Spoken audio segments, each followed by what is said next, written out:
vamos a hablar un poquito de qué significa la toma amistosa. La toma amistosa a mí me suena como algo de justicia poética, como algo de hacer el amor prácticamente.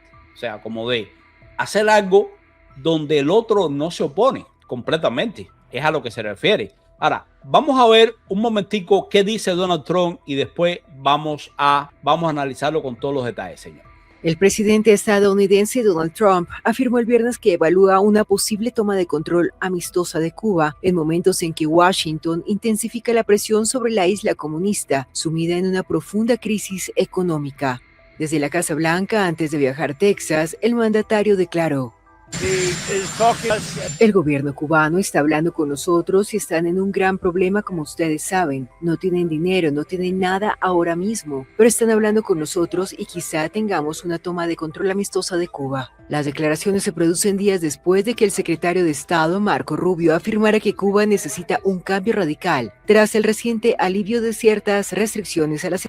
Ojo, Luis, de hecho, sí, a mí me llama la atención y hablamos que era muy bueno que Estados Unidos por primera vez a través de su secretario de Estado participar en una cumbre de CARICOM. Pero resulta que no solamente se habló de comercio, de gobernanza, etcétera, etcétera, con los demás miembros del CARICOM, sino que aquí aparentemente y de acuerdo a la presidencia de los Estados Unidos tuvieron lugar algunas reuniones y entre ellas se pudo confirmar la presencia del cangrejo en esta isla, ¿cómo se llama?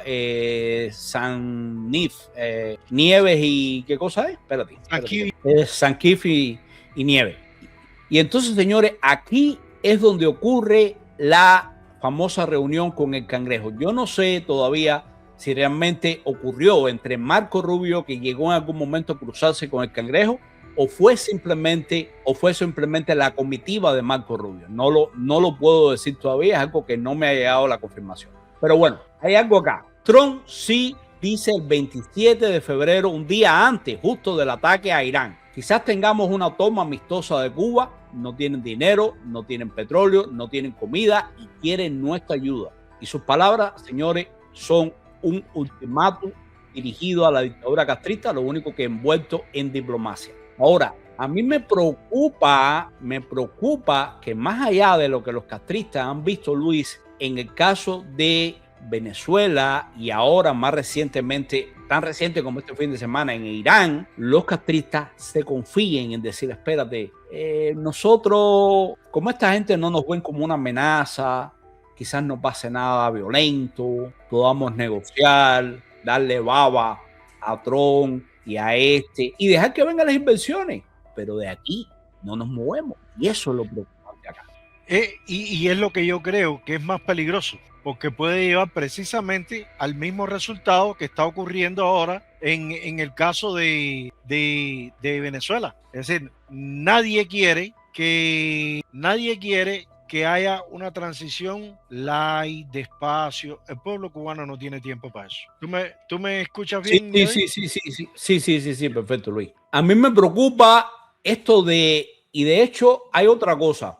Hay un post de la periodista Laura Loomer que todos sabemos, señores. Prácticamente Laura Loomer es como un amplificador de Donald Trump. Es una periodista muy cercana a Trump y muchas veces ha dicho lo que Trump prácticamente quiere transmitir. Entonces, en ese sentido, Laura Loomer ha hablado que va a ocurrir algo con Cuba tan pronto como los próximos 30 días. O sea, que esta toma amistosa, y aquí se lo digo, atención, de acuerdo con la periodista Laura Loomer, fuentes de alto nivel van a estar asumiendo la dirección económica de Cuba en los próximos 30 días o el control total de Cuba. No lo sabemos, pero por lo menos la parte económica, de acuerdo con Laura Loomer, la va a asumir los Estados Unidos.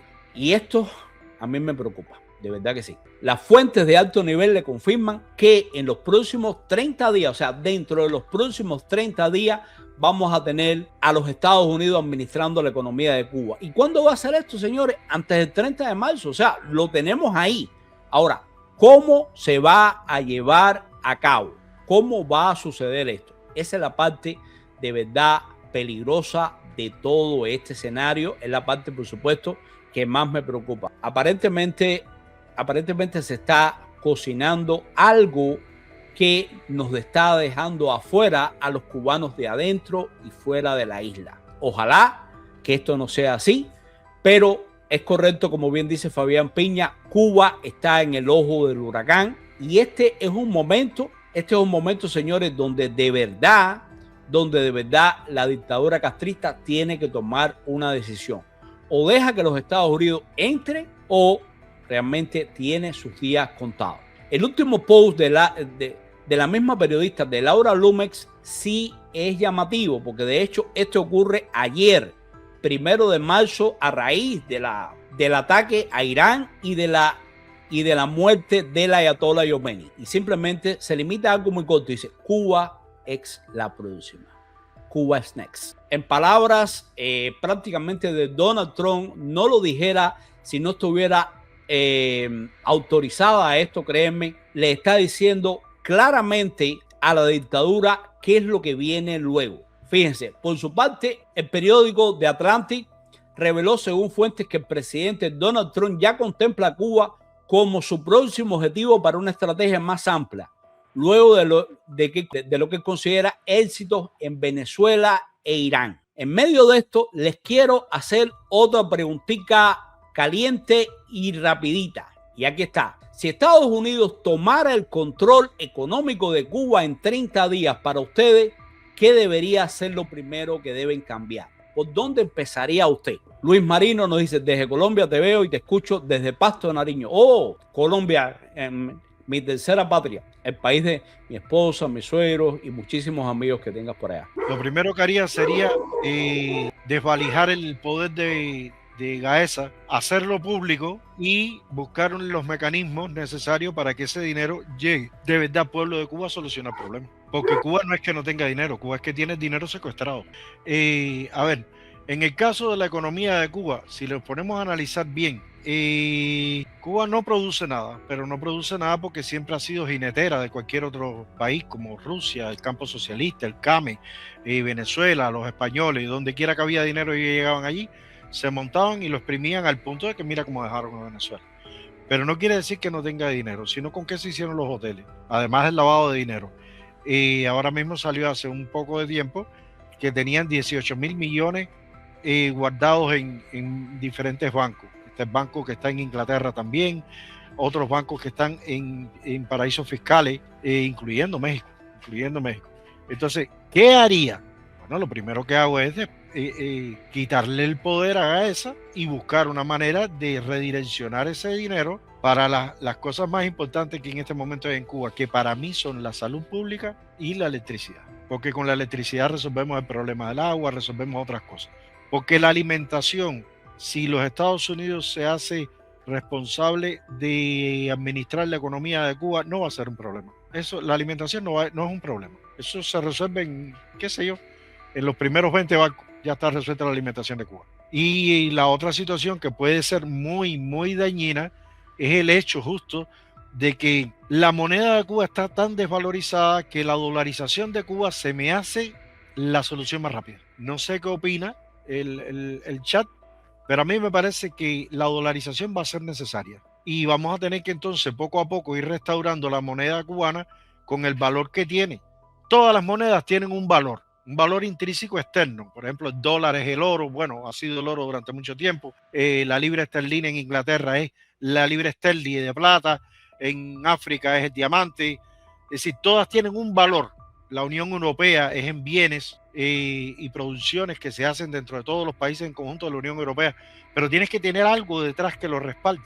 La moneda cubana, lo único que tiene detrás que lo respalde es, no sé, tal vez el níquel o algún detalle, pero eso no le da porque si no, no estuviera $510, 510 pesos por dólar. Y entonces no tener valor la moneda cubana, la dolarización a mí se me hace absolutamente necesaria. Quitarle el dinero a esa, dolarizar el país, establecer un mecanismo de control de, como se está haciendo en Venezuela, de control de gastos para que no se desvíe el dinero a ninguna parte, y en ese momento entonces empezamos a conversar. Eso es lo que estaba planteando. Y ahí. Yo coincido contigo y de hecho te estaba escuchando ya cuando estaba de regreso. Yo creo, Luis, que en esto no solamente la dolarización es imprescindible, porque bueno, al estar dolarizado la economía, es imposible que haya una inflación. Porque ¿qué pasa? El dinero es limitado y el dinero es expedido por otro país. No se va a dar esto que si el gobierno de turno quiere beneficiarse a sí mismo y aparentar una falsa economía espectacular y que todo está marchando bien, ponga la maquinita y ponga al Banco Nacional de Cuba a emitir billetes. O sea, en ese sentido, señores, la moneda cubana podría ser sustituida en una primera etapa. Yo pienso de una forma temporal, pero también algo, Luis, aquí hay que aprender, por ejemplo, de experiencias como que les va muy bien de países como Dubái, por ejemplo. Dubái no ha cambiado su moneda, tiene el dirham. Pero ¿qué pasa? Que inteligentemente ataron al dólar americano y simplemente el dólar americano cuesta 3 no sé cuántos dirham, 3.4 o algo por el estilo. ¿Y qué pasa?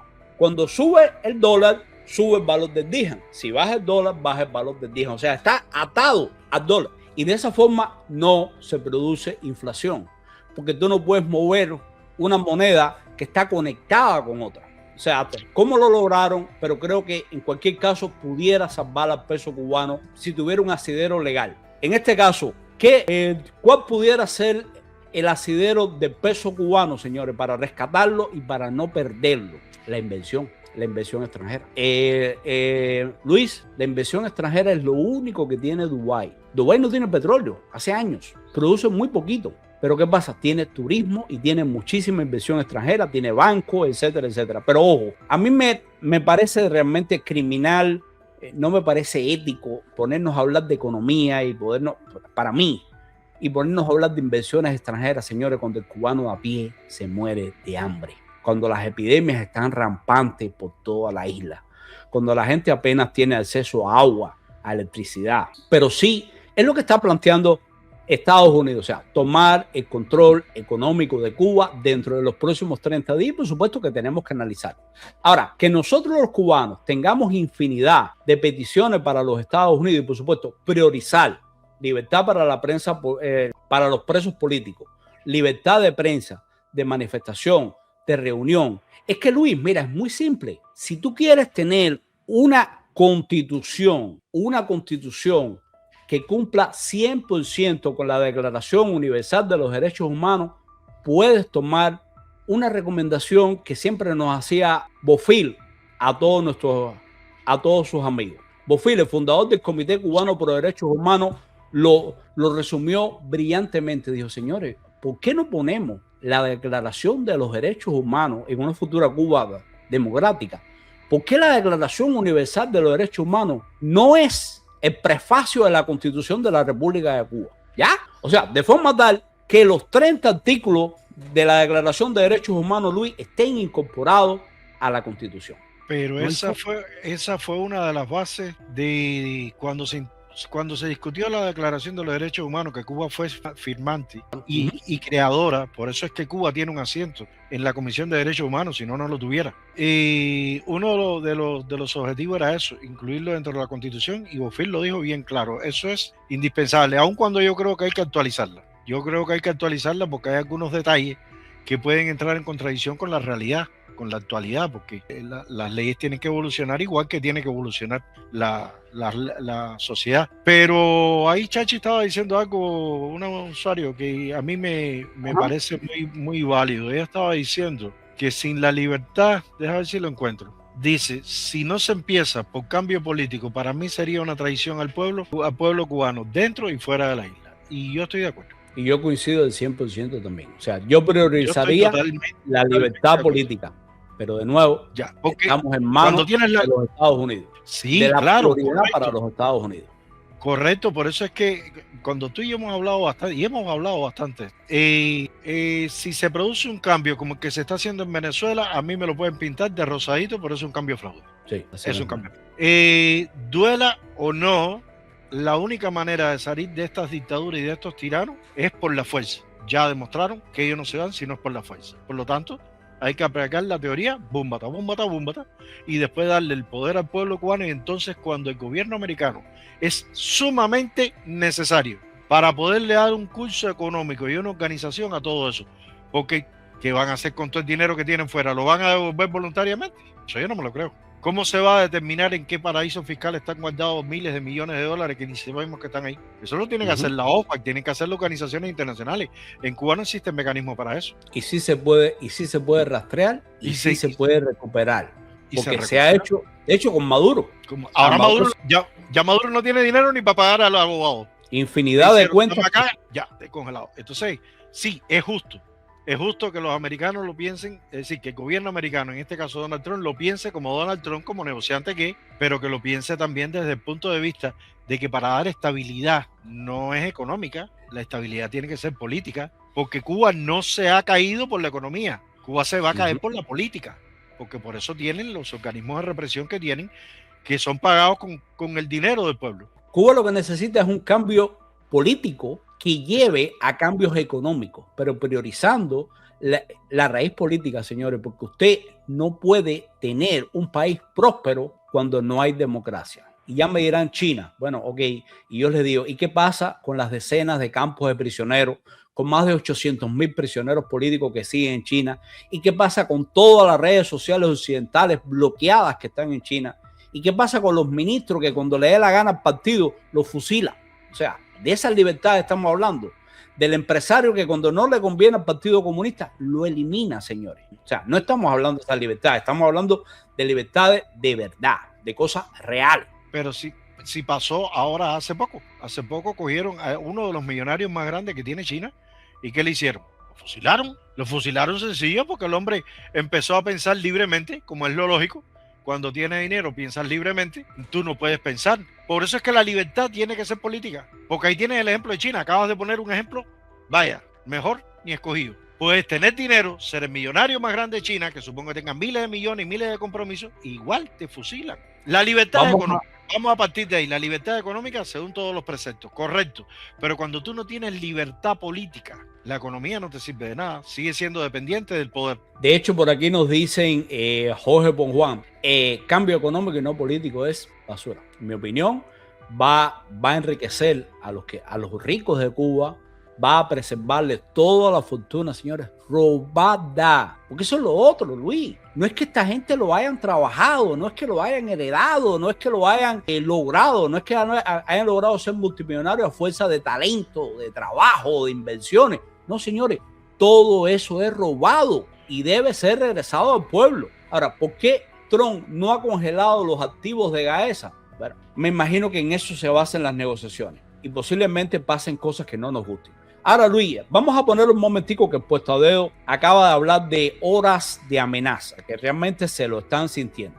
Vamos a verlo un momentico. El presidente cubano, Miguel Díaz-Canel, ha emitido una declaración este viernes señalando que Cuba enfrenta horas de amenaza para la independencia y la soberanía nacional. En un mensaje en su cuenta de la red social X, Díaz-Canel, actuales. Esta acción parece ser una respuesta directa a la presión externa que el país insular enfrenta, aunque no mencionó directamente a Estados Unidos o al presidente Donald Trump en su mensaje. La declaración de Díaz-Canel se produce poco después de que el presidente de Estados Unidos, Donald Trump, informara sobre la intención de su administración de llevar a cabo una toma. Pero aquí tenemos otro desfile de un arsenal prehistórico, de armas rusas de la guerra de Vietnam y de todos los ridículos de esto. Esa gente no ve la televisión. Ellos no vieron lo que pasó en Venezuela y lo que está pasando en Irán. Oye, hay que ser muy tonto. Hay que ser muy tonto. ¿Qué tú vas a hacer con las minitas eso? Si ahí no va a entrar nadie. En Cuba no va a entrar nadie. Ahí no le hace falta entrar. No es necesario. De verdad que no es necesario. Y ojo, tenemos que tener mucho cuidado porque ya empieza a moverse el dominó. Míralo acá. Y te lo traigo fresquecito de ahora, de hace apenas media horita. Aquí lo tienes. Escuchen esto. No me gusta el titular, pero bueno, es desde el mismo órgano del castrismo. Fíjate esto. Convoca presidente cubano, o sea, el dictador Puesto a Dedo, a implementar transformaciones necesarias al modelo económico y social. ¿Qué te parece? Pero, ¿en qué se basa esto?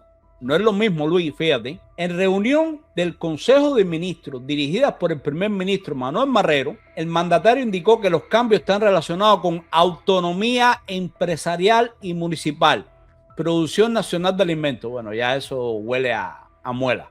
Sobre todo en el ámbito local, el cambio de la matriz energética, las exportaciones y otros. O sea, ellos se preparan para algo que realmente no necesariamente es lo que queremos todos. Pero es que además, eso leyéndolo así a muy grosero modo, tú dices, exportaciones. En Cuba no se produce nada. A ver, es muy sencillo. Si el hombre que siembra y cosecha tomate, tú le dices como gobierno que le quitas el 80% y se lo pagas a una muestra ridícula y que no puede ni siquiera lo que le queda exportarlo. Tiene que venderlo en un mercado donde el precio está, ya sabes, súper elevado por el problema de la relación de dólar con respecto al peso cubano. Ese hombre deja de producir tomate porque está trabajando como se decía en el proverbio popular, para el inglés. Exacto. Y el que tenía una vaca y no podía vender la leche, y la que vendía tenía que vendérsela al Estado a un bajo precio.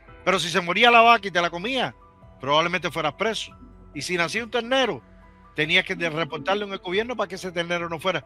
Oye, tengo vaca. El registro pecuario. ¿Qué entonces te mandaba un inspector de registro pecuario? Tú le dabas un pedazo de carne y el inspector reportaba muerto, incinerado, y se repartía la carne con todo el mundo. ¿No te das cuenta que son generadores de corrupción y de pobreza? Son generadores de corrupción. No hay una medida que tomen que no provoque más corrupción y más pobreza que la medida anterior. Mira, ahí tienes el ejemplo del reordenamiento, que después tuvo un reordenamiento más y ahora creo que van por el tercer reordenamiento. Eso sin contar los que hubo anteriormente. Pero fíjate cómo estamos. Pero fíjate cómo estamos hablando, que habla de hacer cambios urgentes al modelo económico cubano, o sea, de darle más autonomía. ¿Qué quiere decir? Que la MIPYME de la hija de Mariela Castro y Paulo Titoro puede importar combustible sin restricción ninguno. Y la de Gaesa y toda la misma gente de ella. No me joda con esto. Ahora, hay que estar muy pendiente, porque si en algún momento ha estado cerca, señores, el cambio fraude es precisamente ahora. O sea, no nos podemos dejar engañar. Escuchen esto. Vamos a ponerle el testimonio de un empleado de Walmart que hace una declaración que nos sorprende. Y de nuevo, esto no es algo que haya dicho Donald Trump ni nadie por el estilo, Luis, pero sí, espérate un momentico, déjame ver un segundo acá para buscar. Y mira lo que dicen acá. Sí, señores, Trump se va a pronunciar en unos minutos sobre los operativos en Irán. Vamos a tenerlo un compendio en unos momenticos. Pero mira esta declaración, Luis. Acabo de salir de Walmart y en el stand de los aguacates, una empleada de Puerto Rico me escucha hablar por teléfono sobre el anuncio de Trump hoy sobre Cuba. Se me acerca amablemente y me dice, a mi hijo lo acaban de enviar para Cuba. Salen el domingo. Esto fue el sábado, Luis. Lo acaban de enviar para Cuba. Salen el domingo. Es militar y han dado la orden de salir urgentes tropas para Cuba. Estados Unidos tomará el control de Cuba muy pronto. Cuestión de días y a muchos militares los envían para allí. Que Dios bendiga a sus hijos y a todos esos militares, le dije. Y de nuevo, señores, no vamos a vender la ilusión que ya ha pasado otras veces. No, estamos tomando Cienfuegos, estamos en las villas. No. Están llegando a la base naval de Guantánamo, señores. Aquí no se está tomando ninguna ciudad de Cuba y posiblemente no sea necesario. Yo creo. Voy a ver, nos están pidiendo que les ponga Trump. Déjeme ver si lo consigo un momentico, Luis. Pero por favor, sigue comentando. Yo creo que una de las cosas que va a interferir con la rápida solución de Cuba va a ser el propio pueblo cubano. Y tú me dices, coño, ¿cómo vas a pensar eso? Yo te voy a decir, sí.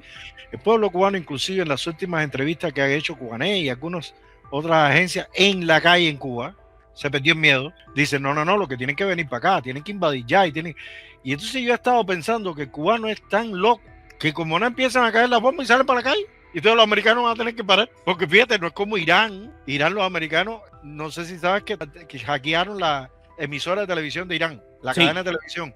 Y salió Donald Trump diciéndole al pueblo iraní, quédense en sus casas, no sacan a la calle. Ahí fue donde lo dijo, que nosotros vamos a hacer nuestro trabajo y después les toca a ustedes. Luis, por aquí Yolanda Batista nos dice algo muy alentador también. Nos dice, qué casualidad, tengo una amiga enfermera, su hijo militar en Jacksonville le dijo a su madre que el lunes salía para Cuba. Y yo vivo en Orlando.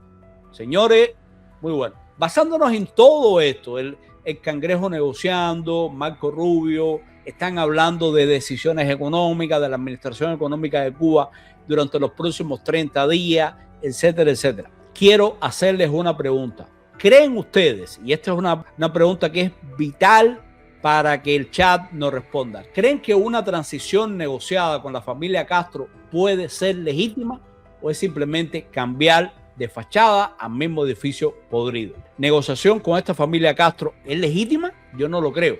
Pero quiero ver si alguien nos dice que sí. De repente Luis y yo estamos completamente equivocados, señores. Y hay gente que dice, bueno, yo acepto cualquier cosa.